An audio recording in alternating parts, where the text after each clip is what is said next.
Salam sejahtera bagi kita semua. Perkenalkan semuanya, saya Jurianti Fiska Kamansi, NIM 2405017. Hari ini kita akan membahas tentang pengambilan keputusan, penjelasan singkat tujuan presentasi, dan pentingnya pengambilan keputusan dalam organisasi. Presentasi bertujuan untuk memberikan pemahaman, mempengaruhi opini, atau menginformasikan audiens mengenai suatu topik tertentu. Pengambilan keputusan yang efektif sangat penting dalam organisasi karena keputusan tersebut menentukan arah dan keberhasilan organisasi. Keputusan yang tepat dapat mengoptimalkan sumber daya, meningkatkan efisiensi, serta membantu organisasi mencapai tujuannya. Isi presentasi: A. Dasar-dasar pengambilan keputusan, B. Proses pengambilan keputusan, C. Jenis-jenis pengambilan keputusan, D. Faktor-faktor yang mempengaruhi pengambilan keputusan, C. Contoh kasus nyata atau simulasi. Selanjutnya, pendekatan intuitif. Pengambilan keputusan intuitif didasarkan pada perasaan atau insting pribadi tanpa melalui proses analisis data yang mendalam. Pendekatan berdasarkan pengalaman. Pendekatan ini menggunakan pengalaman masa lalu sebagai dasar untuk pengambilan keputusan. Keputusan diambil berdasarkan apa yang telah terbukti efektif atau tidak dalam situasi sebelumnya. Pendekatan berdasarkan fakta. Pengambilan keputusan ini didasarkan pada data atau informasi yang konkret dan terukur. Keputusan diambil dengan mempertimbangkan fakta yang ada, seperti angka statistik atau hasil penelitian. Pendekatan berdasarkan wewenang. Pengambilan keputusan berdasarkan wewenang dilakukan oleh individu yang memiliki otoritas atau tanggung jawab dalam organisasi. Keputusan ini biasanya diambil oleh manajer atau pemimpin yang memiliki hak untuk membuat keputusan. Pendekatan rasional. Pendekatan rasional adalah pengambilan keputusan yang sistematis dan logis berdasarkan analisis menyeluruh tentang berbagai alternatif dan konsekuensi yang mungkin timbul. Kelebihan dan kelemahannya dari pendekatan yaitu pendekatan intuitif. Kelebihannya kecepatan, cocok untuk situasi darurat berdasarkan pengalaman. Kelemahannya subjektif, resiko kesalahan, kurang akurat pendekatan. Pendekatan berdasarkan pengalaman. Kelebihan efektif pada situasi serupa, mengurangi ketidakpastian, mempercepat pengambilan keputusan. Kelemahan bias pengalaman tidak selalu relevan, keterbatasan perspektif. Pendekatan berdasarkan fakta. Kelebihan objektif dan terukur, meningkatkan akurasi, mengurangi ketidakpastian. Kelemahan waktu dan biaya bergantung pada ketersediaan data, keterbatasan dalam situasi tidak terduga. Pendekatan berdasarkan wewenang. Kelebihan keputusan cepat, jelas, dan tegas, efektif dalam krisis. Kelemahan risiko, keterbatasan perspektif, potensi penyalahgunaan wewenang. Kurang transparan. Pendekatan rasional. Kelebihan terstruktur dan sistematis, konsiderasi menyeluruh, mengurangi bias. Kelemahan waktu dan sumber daya terlalu kaku, tidak terlalu realistis. Identifikasi masalah adalah langkah pertama dalam proses pengambilan keputusan yang sangat penting. Pada tahap ini, masalah yang perlu diselesaikan diidentifikasi secara jelas dan rinci. Analisis alternatif solusi. Analisis alternatif solusi adalah tahap kedua dalam proses pengambilan keputusan. Setelah identifikasi masalah, pemilihan keputusan terbaik adalah tahap ketiga dalam proses pengambilan keputusan yang melibatkan analisis berbagai alternatif solusi yang telah dievaluasi sebelumnya. Pendekatan rasional. Evaluasi hasil adalah tahap terakhir dalam proses pengambilan keputusan dan implementasinya. Implementasi keputusan adalah tahap berikutnya setelah pemilihan keputusan terbaik dalam proses pengambilan keputusan. Keputusan terprogram. Pengambilan keputusan terprogram merujuk pada keputusan yang diambil untuk masalah yang sudah sering terjadi dan dapat diatasi dengan prosedur atau aturan yang sudah ada. Keputusan ini cenderung rutin, terstruktur, dan didasarkan pada pengalaman atau aturan yang telah diterapkan sebelumnya. Keputusan tidak terprogram. Mengambil keputusan yang tidak terprogram merujuk pada keputusan yang diambil untuk masalah yang unik, kompleks, atau tidak terduga. Keputusan ini memerlukan analisis mendalam dan pertimbangan berbagai alternatif karena tidak ada prosedur atau aturan yang jelas untuk mengatasinya. Keputusan strategis adalah keputusan tingkat tinggi yang diambil oleh manajemen puncak seperti direktur atau CL dan memiliki dampak jangka panjang pada organisasi. Keputusan ini menentukan arah utama organisasi dan bagaimana organisasi akan bersaing di pasar. Keputusan operasional adalah keputusan yang diambil pada tingkat rendah dalam organisasi, biasanya oleh manajer lini pertama atau karyawan. Keputusan ini berkaitan dengan kegiatan sehari-hari dan operasional organisasi, serta bertujuan memastikan kelancaran dan efektivitas proses bisnis. Keputusan taktis adalah keputusan yang diambil pada tingkat menengah, biasanya oleh manajer menengah yang berfokus pada implementasi kebijakan strategi yang telah ditetapkan oleh manajemen puncak. Keputusan ini bersifat menengah dengan dampak yang lebih pendek dibandingkan keputusan strategis, tetapi tetap penting untuk mencapai tujuan organisasi. Keputusan dalam kondisi pasti terjadi ketika pengambil keputusan memiliki informasi yang lengkap dan pasti mengenai semua alternatif dan konsekuensinya. Keputusan dalam kondisi risiko terjadi ketika pengambil keputusan tidak dapat mengetahui hasil pasti dari suatu alternatif, tapi dapat mengidentifikasi kemungkinan hasil dan perkiraan probabilitas setiap hasil tersebut. Keputusan dalam kondisi konflik. Keputusan dalam kondisi konflik terjadi ketika terdapat perbedaan pendapat atau tujuan di antara individu atau kelompok terlibat dalam pengambilan keputusan.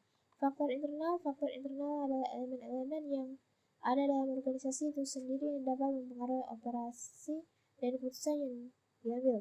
Faktor-faktor internal ini mencakup hal yang dapat dikendalikan oleh organisasi. Struktur organisasi mengacu pada cara bagaimana tugas-tugas, dan hubungan kerja diatur dalam organisasi. Ini mencakup pembagian kerja, hierarki, serta sistem koordinasi dan komunikasi dalam organisasi. Sumber daya manusia mencakup karyawan, keterampilan, pengetahuan, dan pengalaman yang ada dalam organisasi. Kualitas SDM yang dimiliki oleh organisasi sangat penting dalam pengambilan keputusan. Faktor eksternal adalah kondisi di luar organisasi yang dapat mempengaruhi operasional dan keputusan organisasi dan umumnya lebih sulit untuk dikendalikan oleh organisasi. Faktor ekonomi meliputi kondisi perekonomian secara keseluruhan yang mempengaruhi daya beli konsumen, biaya produksi, dan kebijakan ekonomi negara. Faktor sosial berhubungan dengan budaya, norma, nilai-nilai, dan perilaku masyarakat, serta demografi yang mempengaruhi organisasi. Faktor politik dan hukum. Faktor politik mengacu pada kebijakan pemerintah, undang-undang, dan peraturan yang dapat mempengaruhi operasi organisasi. Faktor internal, struktur organisasi. Contoh sebuah perusahaan dengan struktur organisasi terpusat, di mana keputusan utama diambil dalam manajemen pusat, mungkin mengalami keterlambatan dalam mengambil keputusan operasional yang besar, misalnya keputusan untuk menanggapi umpan balik pelanggan terkait produk baru mungkin memerlukan persetujuan dari CEO yang ada di puncak struktur, yang menyebabkan waktu respon lebih lambat. Sebaliknya, perusahaan dengan struktur desentralisasi mungkin manajer di level bawah untuk membuat keputusan yang lebih cepat dan responsif terhadap kebutuhan pasar. Dampak pada keputusan. Struktur organisasi menentukan berapa cepat dan siapa yang dapat membuat keputusan, mengaruhi fleksibilitas dan kecepatan respons organisasi terhadap tantangan atau peluang. Sumber daya manusia. Contoh, jika sebuah perusahaan memiliki tim manajemen yang sangat berpengalaman dan terampil dalam teknologi, maka mereka mungkin lebih cenderung untuk mengambil keputusan untuk berinvestasi dalam inovasi teknologi dan pengembangan produk baru. Sebenarnya, jika perusahaan kekurangan SDM yang terlatih, mereka mungkin lebih berhati-hati dalam mengadopsi teknologi baru dan lebih fokus pada pelatihan dan pengembangan keterampilan. Dampak pada keputusan. Kualitas dan keterampilan karyawan mempengaruhi keputusan yang berhubungan dengan pengembangan produk, proses inovasi, dan ekspansi pasar. Faktor eksternal, faktor ekonomi. Contoh, selama periode resesi ekonomi, perusahaan mungkin menghadapi penurunan permintaan konsumen yang menyebabkan pengurangan produksi dan pemangkasan biaya. Misalnya, sebuah perusahaan otomotif memutuskan untuk menunda peluncuran mobil baru dan fokus pada pengurangan biaya produksi, atau memilih untuk mengurangi harga produk untuk menarik pelanggan yang lebih sensitif terhadap harga. Pada keputusan, kondisi ekonomi yang buruk dapat memaksa organisasi untuk menyelesaikan anggaran, mengevaluasi ulang rencana ekspansi, atau mengubah strategis harga. Faktor sosial. Contoh, jika ada perubahan besar dalam preferensi konsumen, seperti peningkatan permintaan untuk produk ramah lingkungan, perusahaan yang awalnya memproduksi produk berbasis plastik mungkin memutuskan untuk beralih ke produk berbasis bahan daur ulang atau ramah lingkungan. Sebagai contoh, perusahaan kemasan mungkin berinvestasi dalam kemasan yang dapat didaur ulang untuk mengikuti tren pasar dan permintaan konsumen. Dampak pada keputusan. Perubahan dalam preferensi sosial atau perilaku konsumen dapat memaksa organisasi untuk menyesuaikan produk, layanan, atau strategis pemasaran mereka agar tetap relevan. Faktor politik dan hukum. Contoh, ketika pemerintah memperkenalkan peraturan baru mengenai pajak atau kebijakan lingkungan, seperti undang-undang pengurangan emisi karbon yang lebih ketat, perusahaan energi mungkin perlu mengubah operasi mereka. Misalnya, sebuah perusahaan pembangkit listrik berbahan bakar fosil mungkin harus menginvestasikan dana besar dalam teknologi energi terbarukan atau mencari cara untuk mengurangi emisi mereka guna mematuhi peraturan baru. Dampak pada keputusan. Peraturan baru atau kebijakan politik dapat mempengaruhi keputusan organisasi terkait investasi, perubahan proses atau pengolahan risiko hukum. Faktor teknologi, contoh sebuah perusahaan perangkat lunak yang berbasis Silicon Valley mungkin harus mengambil keputusan besar mengenai pengembangan produk setelah kemajuan pesat dalam teknologi kecerdasan buatan AI.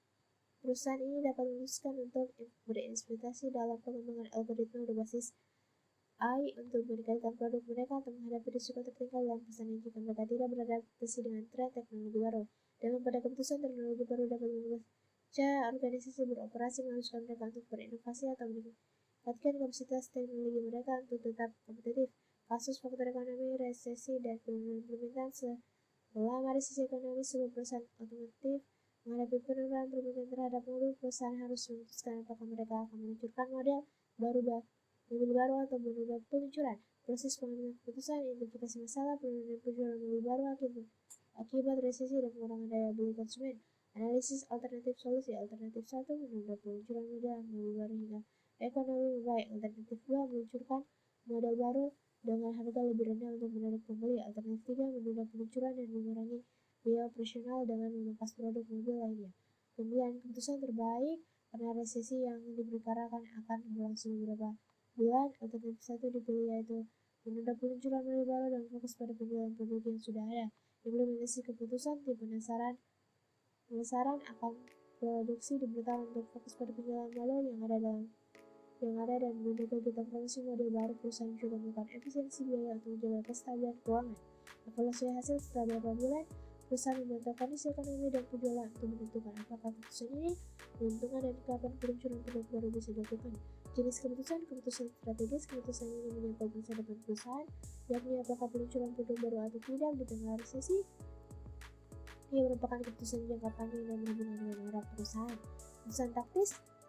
Keputusan untuk memangkas biaya produksi dan menyelesaikan pendapatan produk adalah langkah jangka menengah yang lebih pragmatis dan tujuan bertahan selama resesi. Kesimpulan, meningkatkan pengumpulan data dan informasi melibatkan tim yang beragam, menggunakan alat dan teknologi pendukung keputusan, pelatihan dan pengembangan keterampilan pengambilan keputusan, meningkatkan komunikasi dan kolaborasi pengambilan keputusan berbasis risiko, evaluasi dan umpan balik terus-menerus, mengurangi bias dalam pengambilan keputusan, menyusun kebijakan dan prosedur yang jelas, fleksibilitas dalam menghadapi perubahan. Demikian presentasi yang saya bawakan, semoga bermanfaat. Maaf jika ada kata yang tidak jelas.